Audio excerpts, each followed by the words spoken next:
ഒരിക്കൽ പൂതന വർക്കല ബീച്ചിൽ ചിൽ ചെയ്യാനായി പോയി. അവർ വളരെ സന്തോഷത്തിൽ കടൽ കണ്ട് സൺബാത്ത് ചെയ്ത് തുള്ളിക്കളിക്കുകയായിരുന്നു. അപ്പോഴാണ് ഉളുപ്പൻ ആ വഴി വന്നത്. ഉളുപ്പൻ പൂതനയെ കണ്ടതും ആഹ്ലാദത്തിൽ വന്ന് പറഞ്ഞു, ഹായ് പൂതന പൂക്കി, നിന്നെ ഇവിടെ കണ്ടതിൽ എനിക്ക് വളരെ സന്തോഷം. നീ എന്റെ കൂടെ ബീച്ചിൽ കളിക്കാൻ വരുന്നുണ്ടോ? അപ്പോൾ ദേഷ്യത്തിൽ പൂതന പറഞ്ഞു, ഒന്ന് പോടാ ഊള ഉളുപ്പ, വെറുതെ വന്ന് ശല്യപ്പെടുത്തിക്കോളും. ഞാൻ ഇവിടെ സമാധാനത്തിൽ ഇരിക്കുവായിരുന്നു.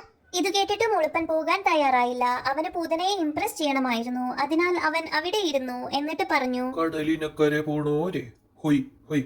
പൂതന പൂക്കി, അത് കണ്ടോ സർഫ് ബോർഡ്? എനിക്ക് സർഫിംഗ് വളരെ ഇഷ്ടമാണ്. ഞാൻ നിനക്ക് കാണിച്ചു തരാം. വേണമെങ്കിൽ കൂടെ കൊണ്ടുപോകാം കേട്ടോ. ഹിഹിഹിഹി. ഇതും പറഞ്ഞ് ഉളുപ്പൻ സർഫിംഗ് ചെയ്യാൻ ആരംഭിച്ചു. അവൻ പൂതനയെ ഇംപ്രസ് ചെയ്യാൻ സർഫിംഗ് ബോർഡിൽ തുള്ളി തുള്ളി നിന്നു. അവൻ പറഞ്ഞു, പൂതന പൂക്കി, ഇങ്ങ് വരൂ, നിനക്ക് ഞാൻ സർഫിംഗ് പഠിപ്പിക്കാം. വളരെ എളുപ്പമാണ്. ഇവിടെ വന്ന് നിന്നാൽ മതി. ഉളുപ്പന്റെ ശല്യം സഹിക്കാൻ വയ്യാതെ ഒരു പണി കൊടുക്കാൻ പൂതന തീരുമാനിച്ചു. അവർ മന്ത്രം ചൊല്ലി. ചൂട് കാറ്റേ ചുറ്റി പറക്ക, പൂതന പറയുമ്പോ ഷാർക്കിനെ വിട്. ഇത് പറഞ്ഞതും ഉളുപ്പന്റെ ചുറ്റും ഒരു ഷാർക്ക് കറങ്ങാൻ തുടങ്ങി. ഷാർക്കിനെ കണ്ട ഭയത്തിൽ ഉളുപ്പൻ ഉറക്കെ കരയാൻ തുടങ്ങി. അയ്യോ, ആരെങ്കിലും ഓടി വരണേ, ഈ കൊമ്പുള്ള മീൻ എന്നെ വിഴുങ്ങാൻ പോകുന്നേ. അയ്യോ പൂതന പൂക്കി, രക്ഷയ്ക്ക്. ഇതു കണ്ട രസത്തിൽ പൂതന കുടുകുടാ എന്ന് ചിരിച്ചുകൊണ്ട് കുണുങ്ങി.